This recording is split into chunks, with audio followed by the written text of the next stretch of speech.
Prezados amigos, que o Senhor esteja nesse momento nos inspirando e nos abençoando a todos. Primeiramente, vamos convidar os nossos irmãos a colocarem um copo d'água junto de vocês e logo que terminarmos, vocês acompanham a prece e depois vocês tomem essa água e com toda a fé possível de vossos corações. Todas as mães do mundo todo, encarnadas e desencarnadas, são muito abençoadas por Deus, porque são as colaboradoras mais diretas aqui na Terra de Deus. Porque são elas que nos alimenta quando pequenos, que nos acalenta, que nos ensina a dar os primeiros passos na vida. São elas que dão a vida pela vida de seus filhos. Então, mas existe alguém muito especial, que também fora mãe. Nós podemos dizer que quando a divindade procurou na terra quem pudesse tutelar a vinda de Jesus, o Mestre amado, ele encontrou numa mulher que ainda era uma criança. E essa mulher, ela fora criada sem mãe e sem pai. Os historiadores falam que a Virgem Maria, ela foi criada em Jerusalém. E lá era uma casa de órfãos. E ela, então, cresceu, acabou de se criar ali. Mas Maria, desde pequena, ela tinha muitos sonhos. E nesses sonhos, ela dizia que sabia que ia casar com um homem bem mais de idade do que ela. As suas amigas do orfanato ficavam às vezes horas ouvindo Maria. E foi lá que ela aprendeu a tocar cítara, que ela aprendeu a fazer doces de compotas. Foi lá que Maria aprendeu a dar os primeiros passos, entender a doutrina que vinha dos judeus. Diz a história que sua mãe chamava Ana e que seu pai chamava Joaquim. Então, quando o viúvo José apareceu lá no orfanato para escolher a sua esposa, e escolhendo Maria, ela jamais relutou. Ela aceitou na hora, porque dizia o seu coração que ela teria um esposo bem mais velho e que ela também seria a mãe daquele que seria o rei do mundo. Muitos pensavam que por ser tão criança era uma sonhadora. Então ela aceitou na hora e casaram. E de fato, eles tiveram outros filhos, não foi só Jesus. E Maria aprendeu a orar às 6 horas da tarde, quando o sol se põe. E ela estava em oração, quando um espírito, em forma de anjo, apareceu a ela. E disse: Ave Maria, cheia de graça, o Senhor é convosco, bendita sois entre as mulheres, bendito é o fruto do teu ventre, Jesus. Darás à luz a um menino, e esse menino será o rei do planeta Terra. Ele será aquele que se dirá: sou o caminho, a verdade e a vida. E Maria foi correndo contar para José. E José era um espírito prático. Ele era carpinteiro, mas era muito prático.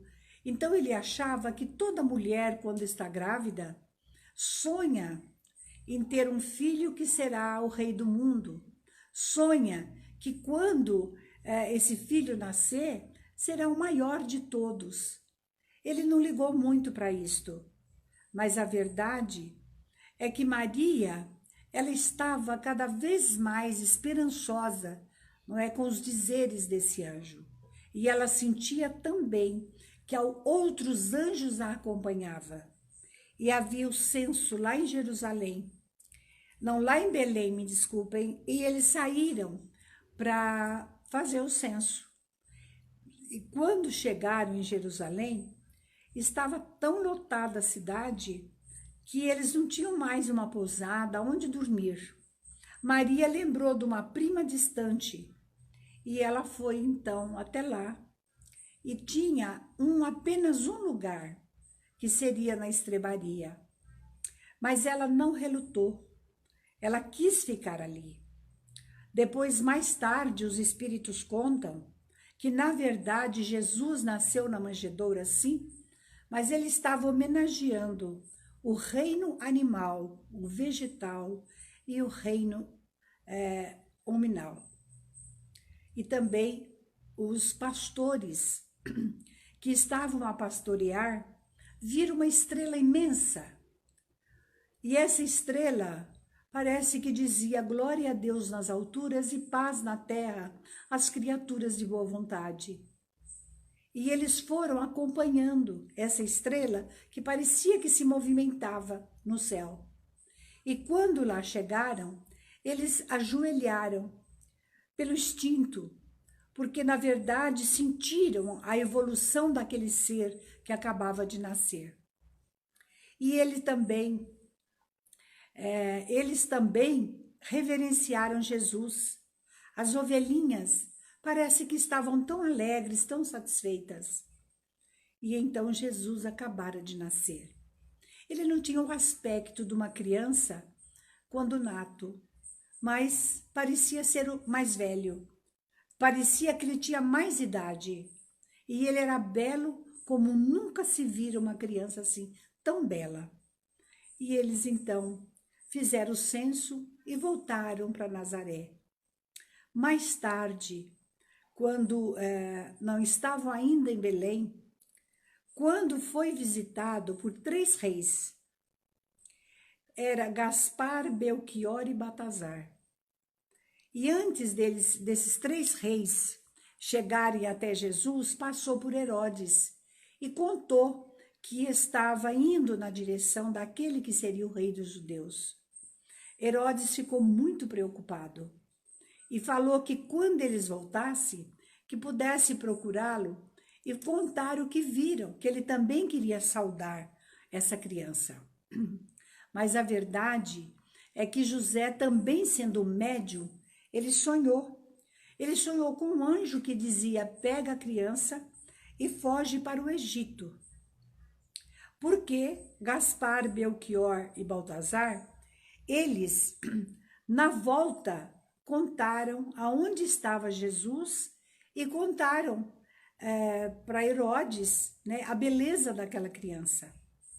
Então Herodes queria matá-lo de qualquer forma. E eles então foram para o Egito. Mas Herodes mandou que matasse todos os meninos, ou seja, do sexo masculino, de 2 anos para baixo.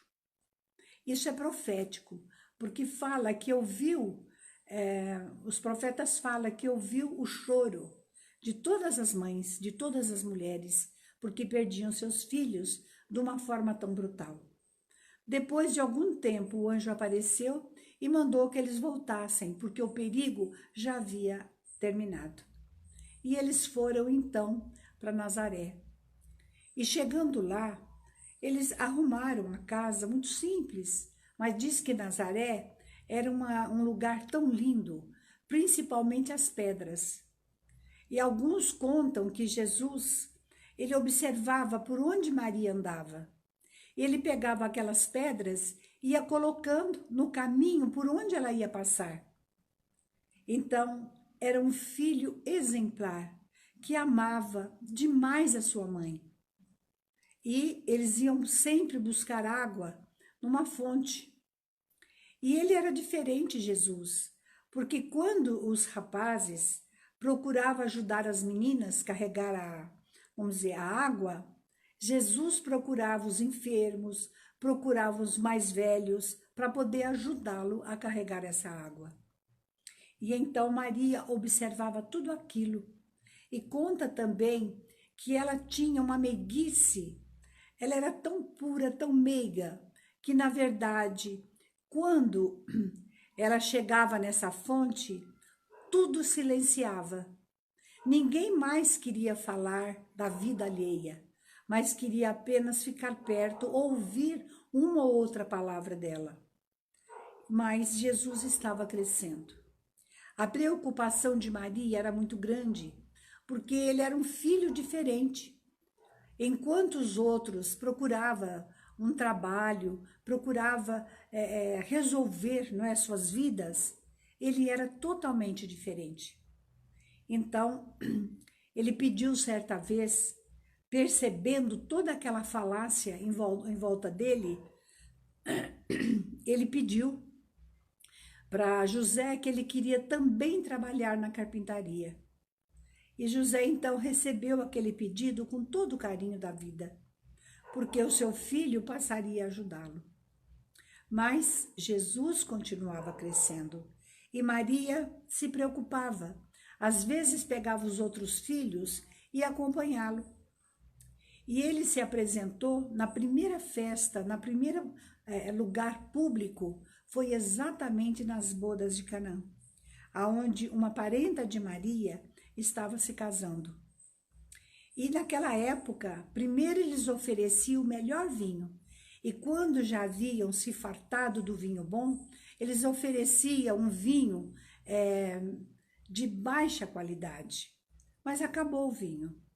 Então Maria chamou Jesus e pediu a ele que fizesse alguma coisa para que os anfitriões não ficassem assim com vergonha do que estava passando, né?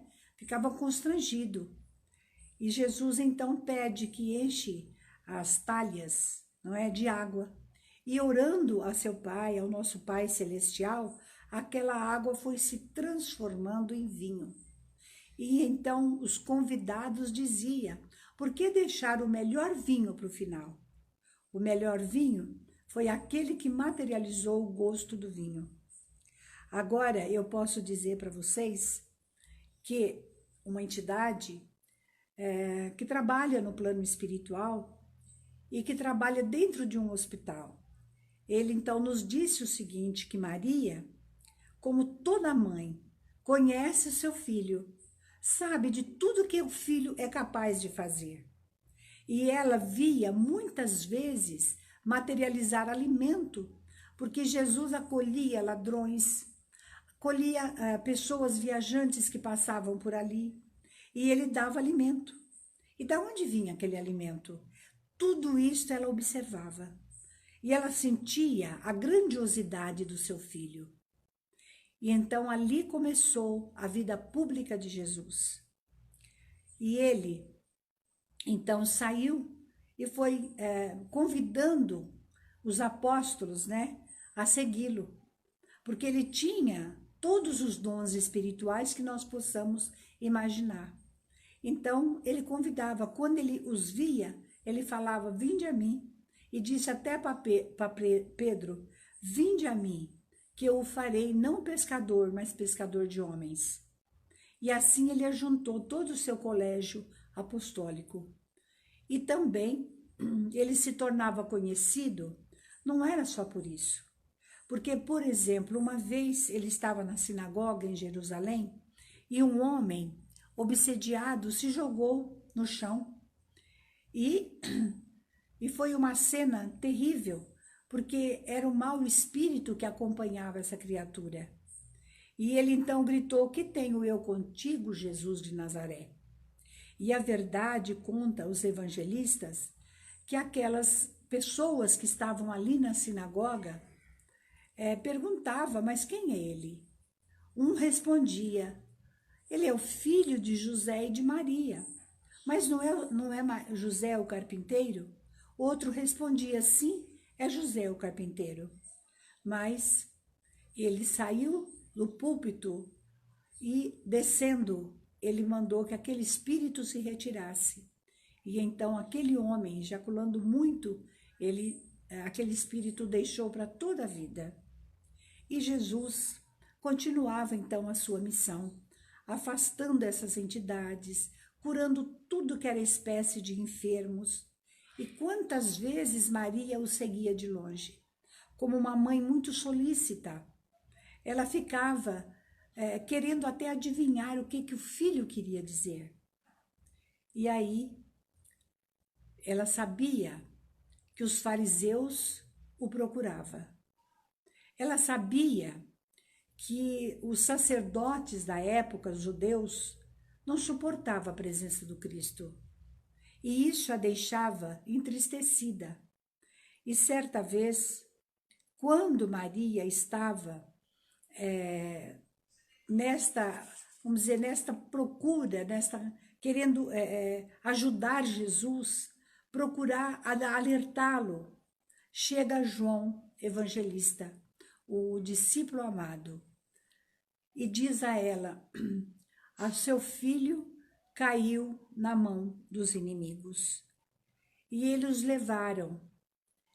E aí Maria estremeceu, ela recebeu vamos dizer, aquele aviso com o coração cheio de tristeza, mas ao mesmo instante ela se recompôs, porque ela lembrou do anjo que veio avisar que ele seria o rei de todos, o rei da terra.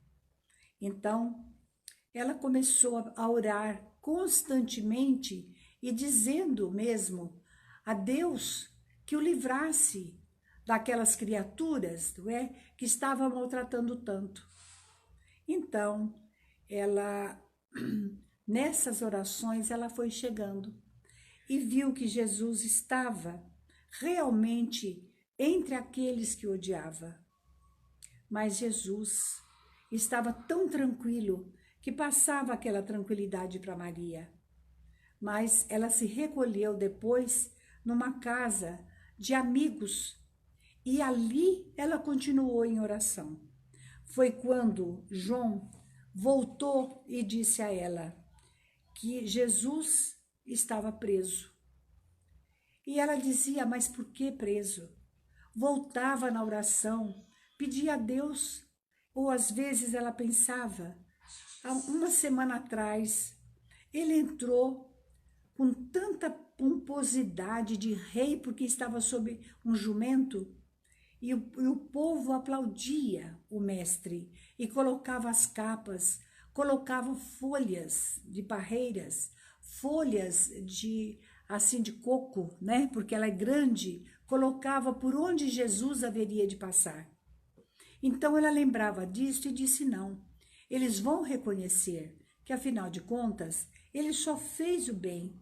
Ele nunca ensinou o erro, ele nunca aplaudiu aqueles que lhe perguntavam se devia ou não pagar impostos. Ele foi o primeiro a praticar, não é, a justiça, porque ele disse: dê a César o que é de César e a Deus o que é de Deus. Então Maria, nesse lar que ela se encontrava, ela estava naquela oração e nas recordações. A recordação de quando ele veio à terra, recordando os pastores, as ovelhas, que deitaram todas, como que disciplinadas diante daquele que é o rei do mundo. Mas, daí a pouco, um pouco mais tarde, ele voltou e disse: Pilatos mandou Jesus para o rei Herodes. Então, ela também voltou a acreditar que Herodes haveria de libertá-lo. Mas a aflição de uma mãe às vezes ultrapassa o limite, mesmo quando procura o equilíbrio de todas as suas forças para poder suportar o sofrimento de um filho. Então, quando ela foi até Herodes, ela ia pensando que ela não ia abandonar o filho, que chegando lá, ela ia conversar, ela ia poder falar alguma coisa com esse, vamos dizer, com esse rei do mundo, não é? Que era Herodes. Mas ó tristeza, porque assim que ela chegou, ela viu que ele estava seminu. Colocaram em sua cabeça uma coroa de espinho e nas mãos uma cana suja representando um cedro. Maria não suportava ver aquele sofrimento, mas lembrava de Deus e pensava também que quando Abraão recebeu ou ouviu aquela voz que mandou que levasse o seu filho para o alto de uma montanha, e lá essa voz iria dizer o que fazer.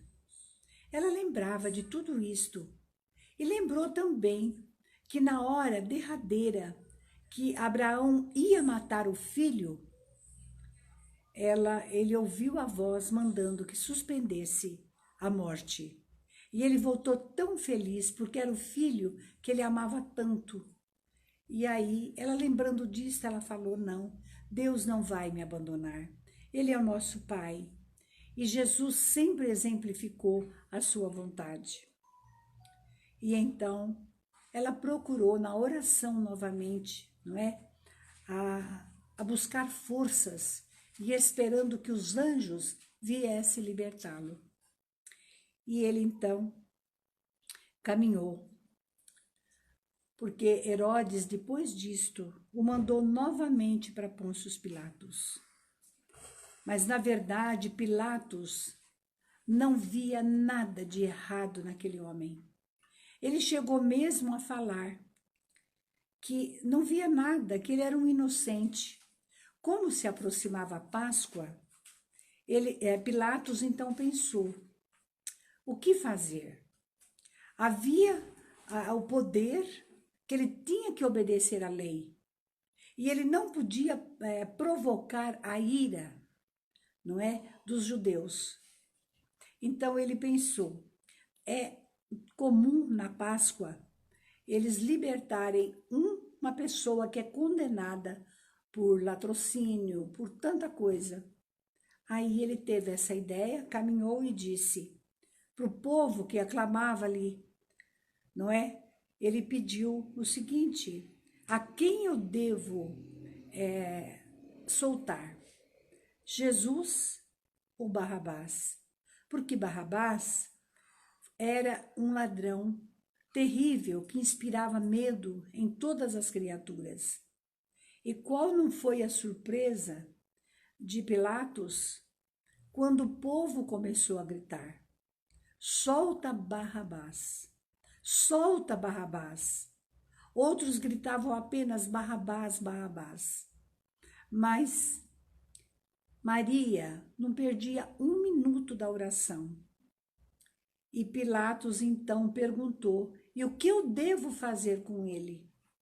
Maria, quando ele ouviu essa pergunta, ela disse, não será possível, porque, na verdade, ele só fez o bem. Quantos que foram comensais do seu amor? Quantos receberam a cura? A multiplicação dos pães? As crianças que correram para deitar no seu colo? Maria pensava e disse, agora eles vão pedir que soltem o meu filho.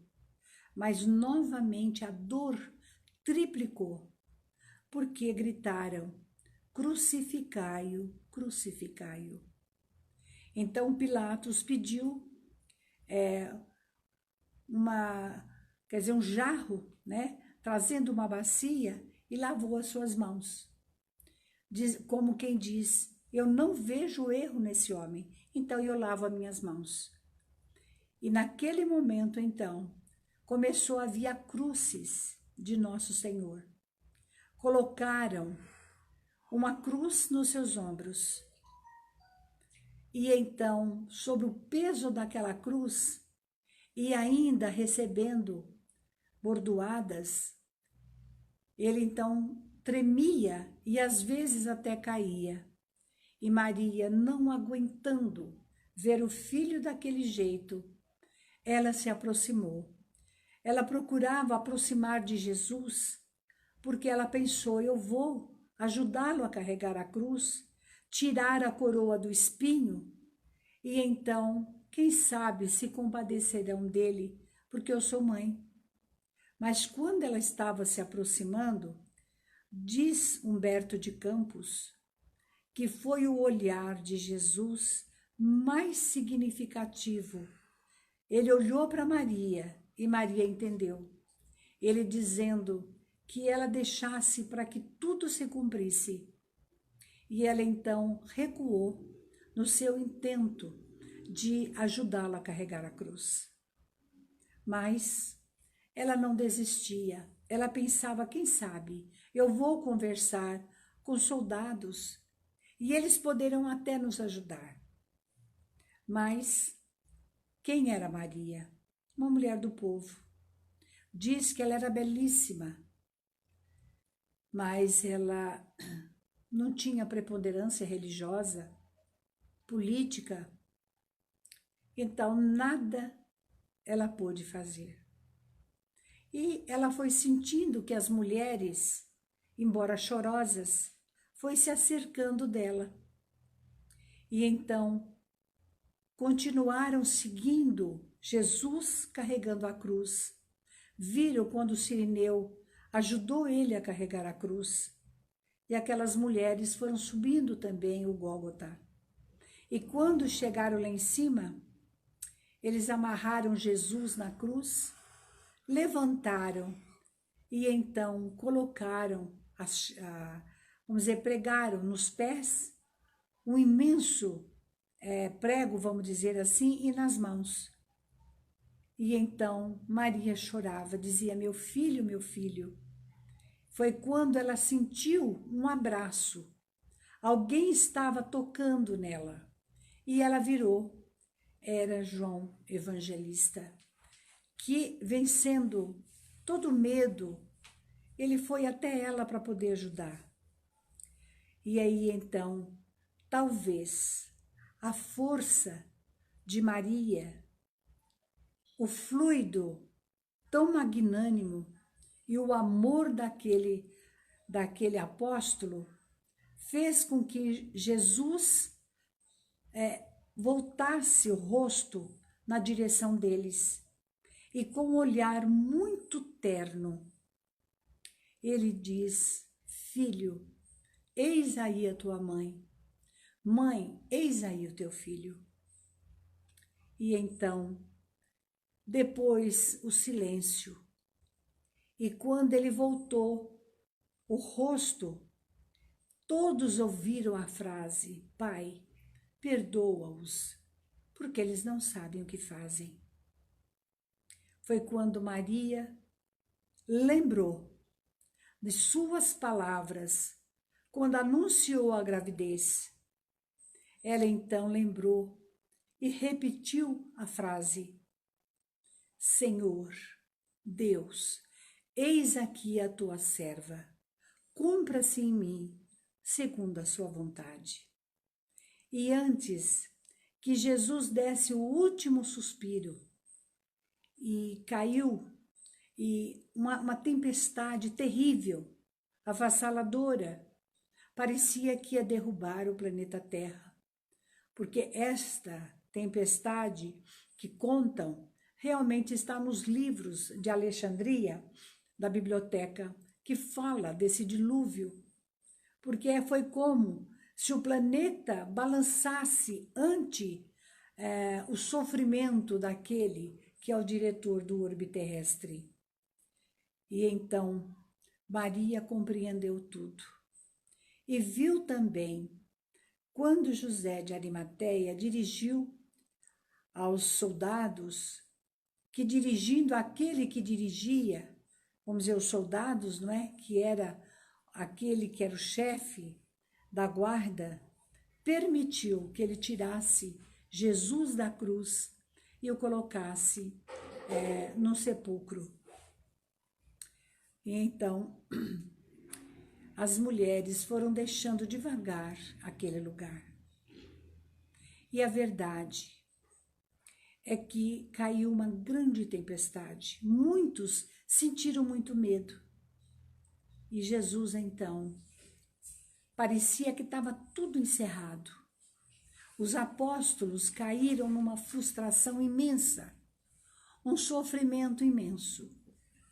Mas aí eles pediram, não é? Oravam, pediam também forças. Conta que Maria foi para Bataneia ficar com seus familiares. Depois de um tempo, João, ele sentiu que ele poderia buscá-lo. Atento às palavras de Jesus, eis aí a sua mãe, eis aí o seu filho, ele foi socorrer um romano. E esse romano lhe doou uma casa lá em Éfesos. E ele então, atento àquelas palavras, foi buscar Maria, que o recebeu cheia de alegria. E eles então foram para Éfesos. E lá em Éfesos foi que Maria foi envelhecendo. E ela sempre falava do seu filho. João, envolvido com a igreja, não é, de Éfesos, ele quase não tinha tempo. E Maria acostumou a ficar só. Mas todos que por ali passavam, entravam. Ela oferecia alimento, água fresca. Até que uma noite passou um homem cheio de lepra, num sofrimento atroz. Porque naquele tempo, meus irmãos, não era só a lepra que castigava o corpo, mas principalmente a alma. Porque era obrigado, era lei, quando alguém contraísse essa doença, era obrigado a ir para uma gruta e ficar recluso até morrer. E então, muitos fugiam do lugar com saudades da família e avistavam a família escondidos, porque não podia chegar perto. E aquele homem, portador da lepra, ele foi, então, passando por ali, ele viu que era a casa de Maria. Ele pediu para entrar. Maria logo percebeu. Deu-lhe comida, deu água para que ele se banhasse, para que ele pudesse matar a sede. E ela estava tecendo um manto, como ela fazia sempre. Ela tecia cobertas, fazia os artesanatos para oferecer para todos que ali passassem. E ela ficava tão feliz quando ela podia falar do seu filho Jesus. E aquele homem, mais fortalecida, foi dormir. E Maria continuou. A noite adentro, ela queria terminar aquele manto. E terminou. Diz que o manto tinha um branco que parecia mais luzes branca do que tecido. E quando aquele homem chegou até ela para se despedir e agradecer, ela pediu que ele então levasse o manto com ele, para que esse manto não deixasse ele sentir as virações do tempo. E quando ele vestiu aquele manto, ó maravilha, a lepra foi desaparecendo. A lepra foi como que por encanto, de repente, a sua epiderme foi ficando limpa, renovada, e ele percebeu que aquela mulher com aquele manto havia curado as suas chagas. Imagine o agradecimento. Imagine o que ele sentiu naquele instante. Não tinha palavras. Então ele caiu de joelhos, beijando a mão de Maria. Ele diz: és a nossa mãe, és a nossa mãe santíssima. E ela então o abraçou e disse que ela sentia realmente ser a mãe da humanidade, porque seu filho a ensinou a amar todas as criaturas na terra. E naquele exato momento, ela disse que foi Jesus que o havia curado. E aí, meus irmãos, ela fica muito feliz e João vem buscá-la para que ela fosse despedir-se de Paulo de Tarso, o grande apóstolo. E ela foi bem velhinha já, em idade avançada. Ela foi segurando no braço de João e chegou até Paulo. E Paulo conta o Ato dos Apóstolos, que ficou impressionado com a humildade e com a beleza daquela mulher. Foi quando ali estavam todos os anciões, que recebeu dele a mensagem de Jesus, veio se despedir, e ele avisou que não voltaria mais, porque ele ia de fato para Roma, e lá ele seria preso. Os espíritos já haviam anunciado, mas ele recomendou a Lucas que voltasse para escrever a biografia de Jesus, do nascimento até os 30 anos. Mas que Lucas nunca conseguiu, embora colhesse uma prova aqui, outra ali, uma história aqui, outra ali de Jesus. Por isso que o Evangelho de Lucas é chamado o Evangelho de Maria. Foi porque ele pegou alguns dados. Mas nós voltamos em Maria Santíssima, porque ela já estava com a idade bem avançada. Dificilmente ela já levantava da cama. Foi quando, numa noite, ela vê como que o mendigo entrando. E ela disse a ela, Mãe Santíssima. E ela reconheceu aquela voz, mas já não podia falar mais. O seu cérebro estava terminando. E ele disse, quis o Pai Celestial que eu viesse lhe buscar.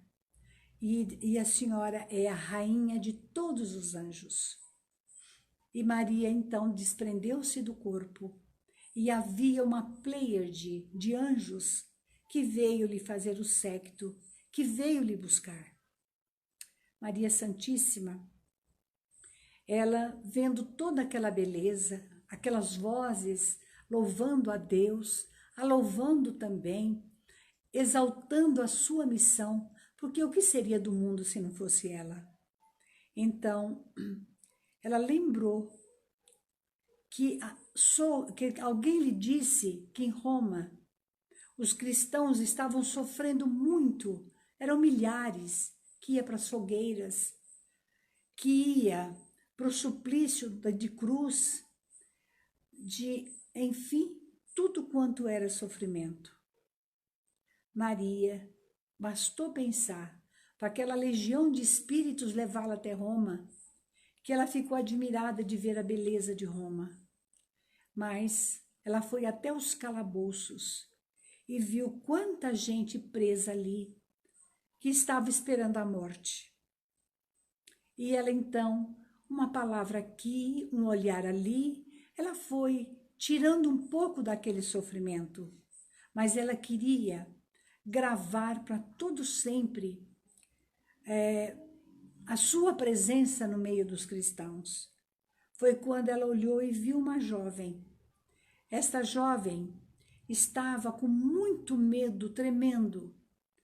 Ela chegou, abraçou como filha amada e disse, cante, minha filha, cante. E ela então começou, não sabe por quê, com aquela paz imensa que ela sentiu naquele momento, ela começou a cantar. E todos então acompanharam. Diz que a partir daquele momento, os próprios romanos ficavam assombrados de ver que elas, vamos dizer, os mártires, não tinham medo, sorriam e cantavam. Isso deixava-os até com medo do que estavam fazendo. E aí seguiu a Legião de Maria, que hoje no plano espiritual, ela dirige uma falange imensa. E essa falange vai nos lugares de grande sofrimento, principalmente no Vale dos Suicidas, e vai buscar aqueles que já está na hora de serem recolhidos para começar uma nova vida. E essa legião segura uma flâmula muito grande, que está escrito Legião dos Servos de Maria. Por isso, o Chico muitas vezes nos disse, a mim e ao Oswaldo Godoy, companheiro que já está no mundo espiritual. Ele dizia, vocês que trabalham com essas mães tão sofredoras, que muitas vezes não têm o mínimo do necessário para servir os seus filhos na hora de refeição. ensine a elas a orar, a pedir, a exortar a Mãe Santíssima que possa assisti-las. E então nós passamos a falar para essas mães, bem como também esse companheiro Oswaldo Godoy, que era muito amigo do Chico, ele então falava para essas mães também a respeito de Maria.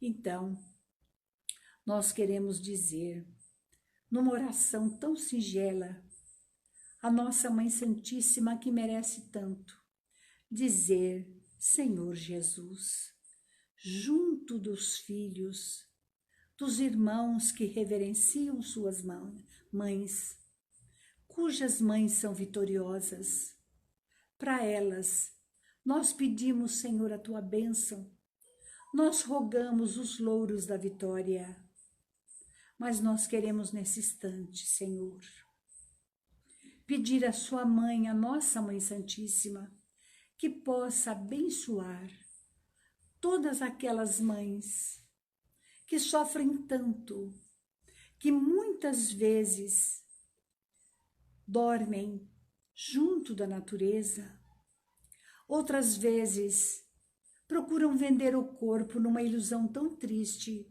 de comprar o remédio e salvar os filhos da morte. Nós queremos te rogar por aquelas mães que deixaram seus cabelos embranquecerem e, sem que ninguém as quisesse, foram recolhidas nos braços da caridade. Queremos te rogar por aquelas mães que vê seus filhos andarem por caminhos opostos do bem e da verdade.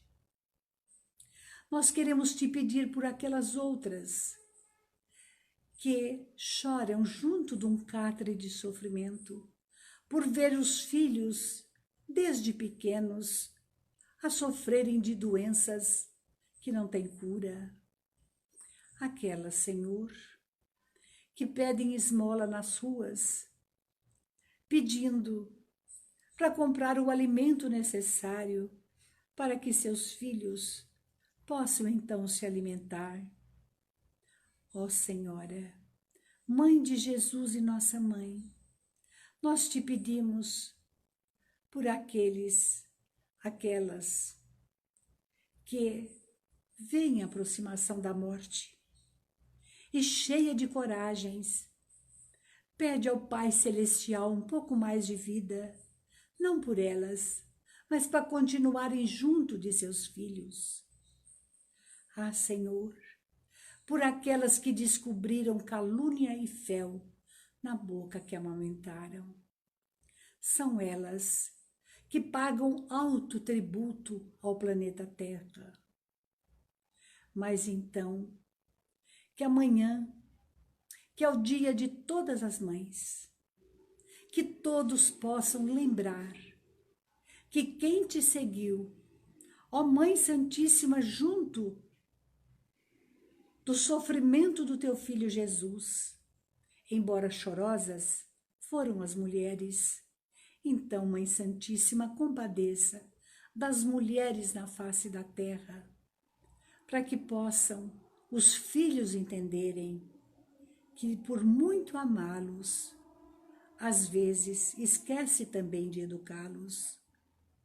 Ó Mãe Santíssima, por aquelas que estão no mundo espiritual, que elas possam, cheia de luzes, irradiarem o abraço, o beijo fraterno aos filhos que estão na terra, por aquelas que ainda soluçam no além, pelas saudades, por verem os filhos trilhando no mau caminho. Ó Senhora, abençoa, abrindo seu manto de luz, cheio de esplendor, porque é cheio de virtude, que possa abençoar todos os lares aonde paira o sofrimento, mas alimentando a esperança nos corações, porque tudo passa, como dissestes ao Chico Xavier, o grande apóstolo do teu filho. Tudo passa, isto também passará. e só não passa a bênção e a grandeza do nosso Pai Celestial e os ensinamentos que Jesus trouxe para nós à terra. Abençoa essas águas, esses lares, promove a cura nesses corações e sê conosco, Senhor, agora e para sempre. Muito obrigada, meus amigos, meus irmãos, e que vocês também possam receber a luz que emana dos céus, do seio de Maria, desses mensageiros que trabalham nesta falange tão luminosa da Rainha dos Anjos. Muito obrigada, que o Senhor nos abençoe a todos. Saudades. Obrigada.